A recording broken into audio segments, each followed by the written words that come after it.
kolleegid, pean kõigepealt vastama mõnele väitele, mille on esitanud Riigikogu liige Henn Põlluaas ja ka Mart Helme, sest need on olnud valed ja mõnega neist veidi ka tahaksin diskuteerida.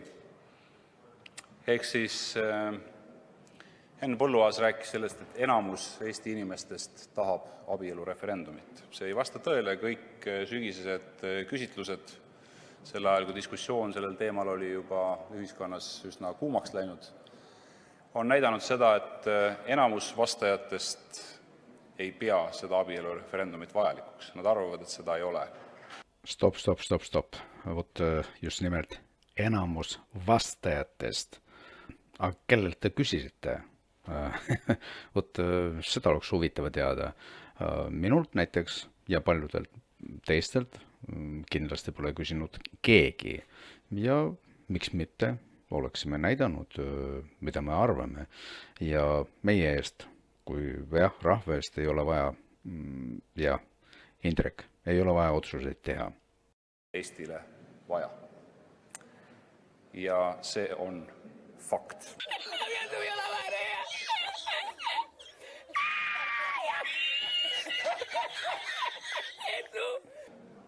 Teiseks, Mart Helme süüdistas paljusid meist sellest, et me kardame justkui rahvalt küsida. Rahvas on öelnud, ei ole vaja küsida. Jällegi võtab mees endale valetada rahva nimel. Ma saan aru, kui Indrek, sina ütled, et sina oled öelnud, aga sa ei saa öelda rahva nimel. Rahvas on täiesti korralike uuringute kohaselt sellele vastanud. Me ei taha sellist referendumit.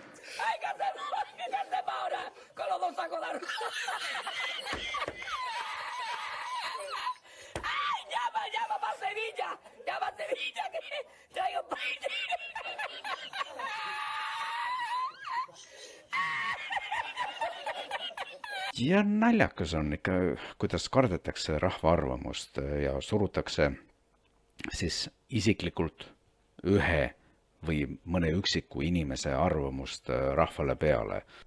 Lausa vastik on see. Miks seda jõuga peale surute? Võime sellel teemal spekuleerida, oleme sellel teemal diskuteerinud siin pikalt.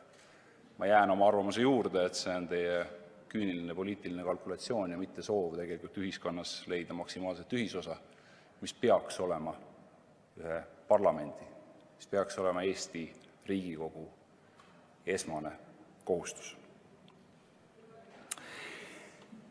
Henn Põlluaas väitis ka seda, et Sotsiaaldemokraatlik erakond on organiseerinud abieluvõrdsuse petitsiooni.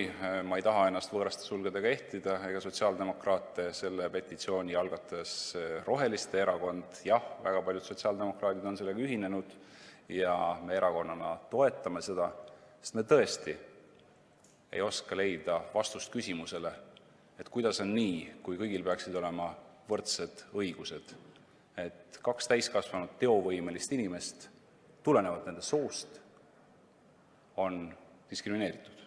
Ehk siis nendel ei ole võimalust sõlmida abielu. See ei käi demokraatliku ja inimõigusi austava riigi juurde. Aga Indrek saab jälle valesti aru. Enamus ongi demokraatia, kui enamus hääletab ja enamus arvab nii, see ongi demokraatia. Vähemus ei saa dikteerida demokraatiat. Ja sotsiaaldemokraadid, kes seisavad võrdsete õiguste ja võrdsete võimaluste eest, tahaksid, et need õigused laieneksid kõigile. Henn Põlluaas, kus ma tahaksin temaga veidi diskuteerida, avaldas ühe mõtte, mida ma olen nendes diskussioonides palju kuulnud, kus ta ütles, et vaadake, et kuidas saavad abielluda kaks samast soost inimest, sest nad ei saa ju lapsi. Esiteks on see vale. Tehke silmad lahti. Samast soost inimesed saavad lapsi. See on fakt. See oli nüüd see koht, kus peab kõva häälega naerma.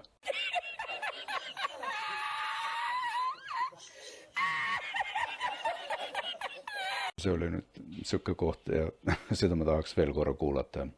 Henn Põlluaas, kus ma tahaksin temaga veidi diskuteerida, avaldas ühe mõtte, mida ma olen nendes diskussioonides palju kuulnud, kus ta ütles, et vaadake, et kuidas saavad abielluda 2 samast soost inimest, sest nad ei saa ju lapsi.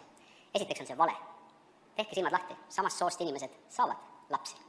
See on fakt. Y la encontré porque estaba la paellera agarrada entre las piedras de Chipiona, del faro. Y cuando entro en el restaurante me ve el cocinero con una paellera y adentro la vende paellera.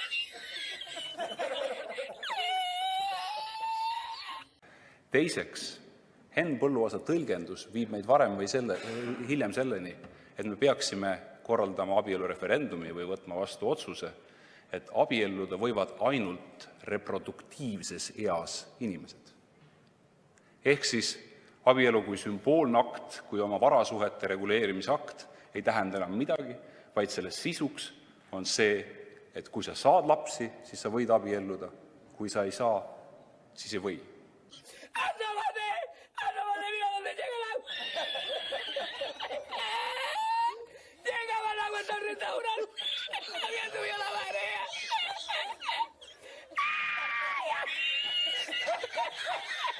¿Y tú? ¡Hay que hacer para ahora! Con los 2 sacos de arroz. Ja sellepärast olid ka näiteks osad sotsiaaldemokraatide küsimused abieluga seotud laste arvuga peres.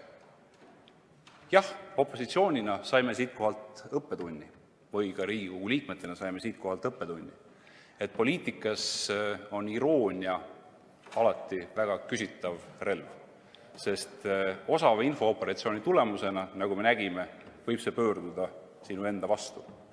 Ja see on kindlasti koht, kust opositsiooni poliitikutena tänasel päeval on meil kõigil, ma arvan, õppida. Kindlasti võib see juhtuda ka ju koalitsioonipoliitikutega.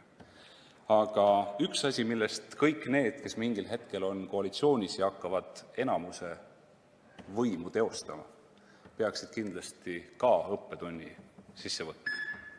Ma palun lisaaega. On see, et demokraatia ja enamuse tahe toimivad ainult siis, kui aktsepteeritakse demokraatia aluspõhimõtet. Enamus saab valitseda ainult siis, kui ta rangelt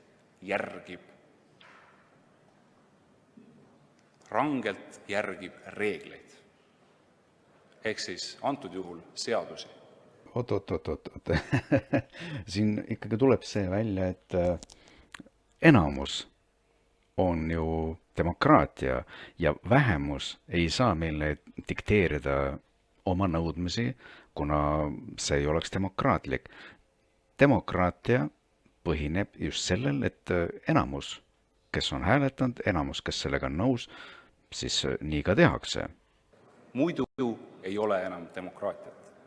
Ja ma loodan väga, et me sellest protsessist oleme saanud selle võrra targemaks. Ja selle jaoks ongi obstruktsiooni vaja. Et vajadusel on see vähemuse ja mitte opositsiooni, vaid ühiskonnas võib-olla sel hetkel vähemuses esindatud ühes või teises otsustavas kogus nende appihüüd.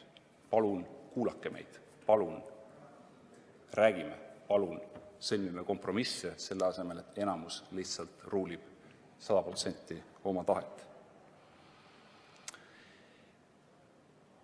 Mul on hea meel, et see protsess kõigest hoolimata, kuigi see oli paljuski piinlik, kindlasti paljude jaoks ka raske, nii ühel kui teisel poole, et see protsess siiski saab oma kulminatsiooni täna 13. jaanuaril. Kui see oleks läinud nii, nagu enamus algselt tahtis, või nagu EKRE algselt tahtis 11. jaanuaril, siis oleks Riigikogus olnud ilmselt veidi teistsugune jõudude vahekord. Küll napp, aga siis oleks enamus ilmselt rullinud üle. Täna on mul põhjust loota, et olukord on muutunud. Et ütleme siis, empaatiavõimet on juurde tulnud. Oma otsuse tagajärgedest suudetakse aru saada, võib-olla kummalistel põhjustel, aga igal juhul täna oleme me sellesse situatsiooni jõudnud, et see lootus minus on. Ja kuna selles diskussioonis on väga palju räägitud kristlikest väärtustest, kirik on toodud jõuliselt sellesse diskussiooni sisse, kui me räägime abielust, siis turgatas mul sellega seoses pähe üks koht Raamatute raamatus. Ma arvan, et ma luban endale seda väikest sentimenti seda siinkohal meenutada, mida aeg-ajalt võib-olla, kui vahkviha võtab võimust ja on tunne, et mul ei lasta teha seda, mis ma arvan, et on õige, oleks mõtet meelde tuletada. See on koht Luukase evangeeliumis, kus Jeesuse hukkajad on temaga jõudnud kohale, mida nimetatakse Golgata mäeks, ja nad löövad Jeesuse risti koos kahe riikliku kurjategijaga, ühe tema paremale, teise tema vasakule käele, ja Jeesus ütleb sõnad: Isa, anna neile andeks, nad ei tea, mida nad teevad. Mul on lootust, et täna on siin saalis neid, kes teavad, mida nad teevad, rohkem. Ja mul on lootust, et täna me teeme otsuse, kust Eesti saab minna mõnevõrra sõbralikumalt, väiksemate hirmudega ja hoolivamalt edasi.